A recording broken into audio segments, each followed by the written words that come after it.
उस मदरसे को कहते हैं कि ये दहशतगर्द का अड्डा है, जहाँ पर आज के डेट में तो ये दावे के साथ में कहता हूँ कि मदरसे में अगर एक सांप निकल जाए, उसको मारने के लिए अगर डंडा खोजिएगा तो एक डंडा मिलना मुश्किल है। उस मदरसे को कहता है कि दहशतगर्दी का अड्डा बना है। ये तो 20 बच्चा से तो हर स्कूल में ये सवाल करते हैं, 7 साल 8 साल के बच्चा से कि बेटा तुम पढ़ लिख करके क्या करोगे, तो जवाब आता है कि मैं पढ़ लिख करके सानिया मिर्जा बनूंगी, पढ़ लिख करके IAS बनूंगा, पढ़ लिख करके IPS बनूंगा, पढ़ लिख करके क्रिकेटर बनूंगा। लेकिन एक भी बच्चा ये नहीं कहता है कि मैं हज़रत अली के तरह से बनूंगा, मैं हज़रत अबू बकर सिद्दीक़ के तरह बनूंगा। हमारा रोल मॉडल ही ख़त्म हो चुका है। आप इस बात को समझते हैं कि मतलब हमारे स्कूलों में जो तालीमी जो निज़ाम है, जो पढ़ाने का जो तरीक़ा है, तो उसमें कहीं ना कहीं दीनी तालीम का फुकदान है। बिल्कुल, दीनी तालीम जब तक नहीं होगा तब तक हम ईमानदार नहीं हो सकते हैं। देश में सबसे भ्रष्टाचार अगर कोई आदमी है वो कौन लोग हैं? सबसे पढ़े लिखे लोग, चाहे वो सफ़ेद पोश हो, चाहे वो IAS हो, चाहे वो IPS हो। भ्रष्टाचार में सबसे बड़ा गिनती अगर है तो उन लोगों का ही। मैं इब्तदाई तालीम हासिल करके एक हाफिज अगर डॉक्टर बनता है तो वो एक ईमानदार डॉक्टर बनेगा।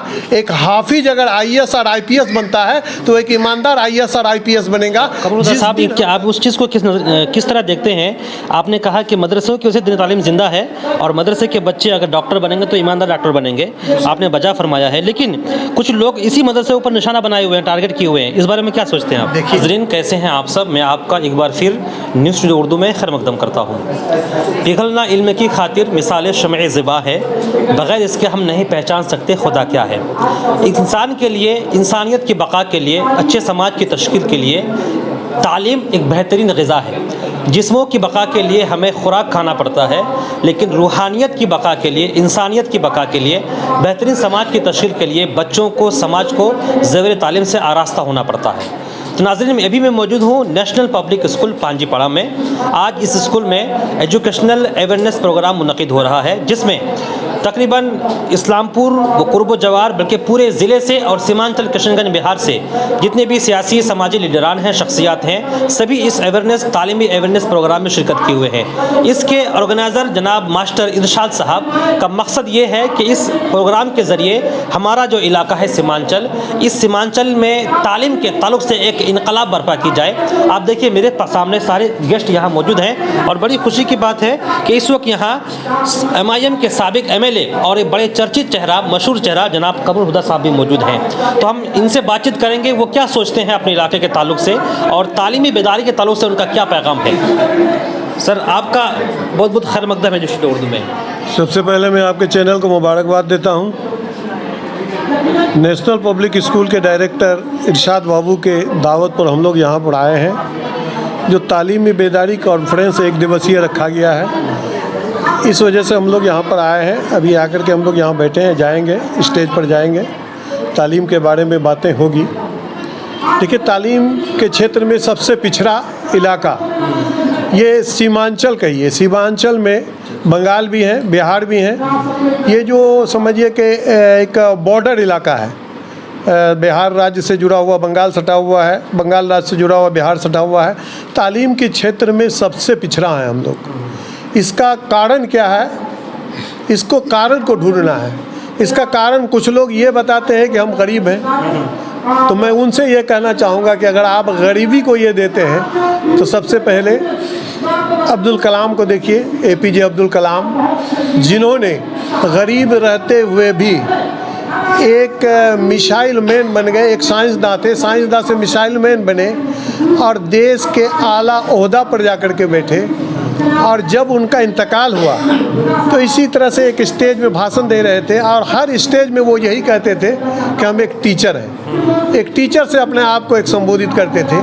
तो उन गार्जियंस को मैं ये कहना चाहूँगा कि आपको उन्हें भी देखना चाहिए कि अगर गरीबी को अगर आप ये तरजीह देते हैं तो सबसे पहले कि हमारा जो अवेयरनेस है, हमारा जो तालीमी बेदारी है, ये जो ख़त्म हो चुका है, इसको हम लोग कैसे करके ऊपर लाएं, कैसे करके हमारा सीमांचल आगे बढ़े, कैसे करके सीमांचल तालीमी क्षेत्र में सबसे आगे हो। ऐसे हमारे नबी करीम सल्लल्लाहु अलैहि वसल्लम ने भी कहा है, सबसे पहला तरजीह तालीम को दिया गया है और तालीम में आज हम सबसे पिछड़े हैं। इस तरह के प्रोग्राम में जब हम आए दिन जाते हैं, जाने के बाद मैंने 10-20 बच्चा से तो हर स्कूल में ये सवाल करते हैं 7 साल 8 साल के बच्चा से कि बेटा तुम पढ़ लिख करके क्या करोगे। तो जवाब आता है कि मैं पढ़ लिख करके सानिया मिर्ज़ा बनूंगी, पढ़ लिख करके IAS बनूंगा, पढ़ लिख करके IPS बनूंगा, पढ़ लिख करके क्रिकेटर बनूंगा। लेकिन एक भी बच्चा ये नहीं कहता है कि मैं हज़रत अली के तरह से बनूंगा, मैं हज़रत अबू बकर सिद्दीक़ के तरह बनूंगा। हमारा रोल मॉडल ही ख़त्म हो चुका है। आप इस बात को समझते हैं कि मतलब हमारे स्कूलों में जो तालीमी जो निज़ाम है, जो पढ़ाने का जो तरीक़ा है, तो उसमें कहीं ना कहीं दीनी तालीम का फुकदान है। बिल्कुल, दीनी तालीम जब तक नहीं होगा तब तक हम ईमानदार नहीं हो सकते हैं। आज आप देश को देखिए, आज देश किस दिशा में जा रहा है। देश में सबसे भ्रष्टाचार अगर कोई आदमी है वो कौन लोग हैं? सबसे पढ़े लिखे लोग, चाहे वो सफ़ेद पोश हो, चाहे वो IAS हो, चाहे वो IPS हो। भ्रष्टाचार में सबसे बड़ा गिनती अगर है तो उन लोगों का ही। मैं ये नहीं कहता हूँ कि जो तालीम याफ्ता है वही भ्रष्टाचार है। तालीम याफ्ता में ज़रूरत है ईमानदारी का, ज़रूरत है हमारे दीनी तालीम का। जो इब्तदाई तालीम हासिल करके एक हाफिज अगर डॉक्टर बनता है तो वो एक ईमानदार डॉक्टर बनेगा। एक हाफिज अगर IAS और IPS बनता है तो एक ईमानदार IAS और IPS बनेगा। जिस दिन हम तरजीह देंगे दीनी तालीम पर, हमारे इब्तदाई तालीम पर, इब्तदाई तालीम हम लोगों का आज ख़त्म हो चुका है। मैं तो मदरसाओं को मुबारकबाद देता हूँ कि मदरसा के वजह से हमारा दीनी तालीम आज ज़िंदा है। अच्छा कमरुद्दीन साहब, क्या आप उस चीज़ को किस तरह देखते हैं?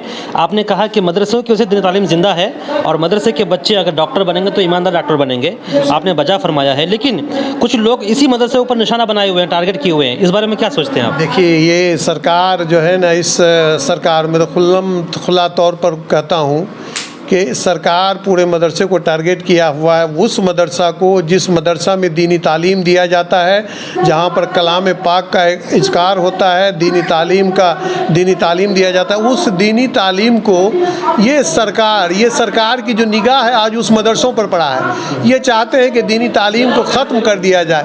ये दीनी तालीम अगर ख़त्म हो जाए, इनका हथियार ही ख़त्म हो जाएगा तो ये आगे नहीं बढ़ पाएगा।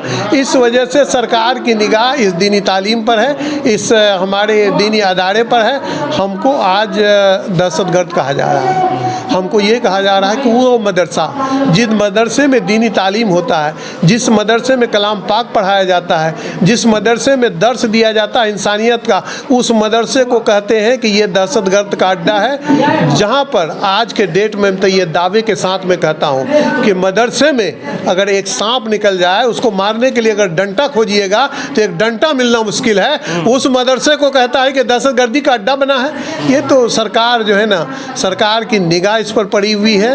और मैं इस सरकार से भी कहना चाहूँगा कि आप जिसको टारगेट लिए हुए हैं, ये आपका गलत टारगेट है। आने वाला 2024 और ये सारे लोग आपके मंशा को समझ गया है। चूँकि हम लोग एक तालीम इस पर आए हुए हैं, सियासी इस पर नहीं जाना चाहते हैं, इसलिए तालीम को बचाने के लिए सबसे पहले मैं कहूँगा कि इब्तदाई तालीम, जो हमारा इब्तदाई तालीम है, उर्दू है, अरबी है, इसको भी हम लोग फ़रोग़ देने का काम करें।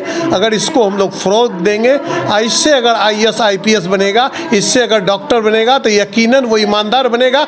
और जिस दिन IAS IPS नेता अगर ईमानदार बनेगा, उस दिन देश से भ्रष्टाचारी समाप्त हो जाएगा। बहुत बहुत शुक्रिया। ये थे कमरुद्दीन साहब, जो साबिक MIM के MLA हैं और सियासी बड़ी चर्चित मशहूर सियासी शख्सियत हैं। ये तालीम के ताल्लुक से बहुत अच्छी अच्छी बातें बता रहे थे। चूँकि ये तालीमी प्रोग्राम में आए हैं तो मैंने भी सियासी सवाल नहीं किया, तालीम से मुतालिक इनके सवाल किए हैं। तो बस इसी तरह की समाजी, अदबी, दीनी सरगर्मी वाक़फ़ियत के लिए हमसे जुड़े रहें। अस्सलाम वालेकुम।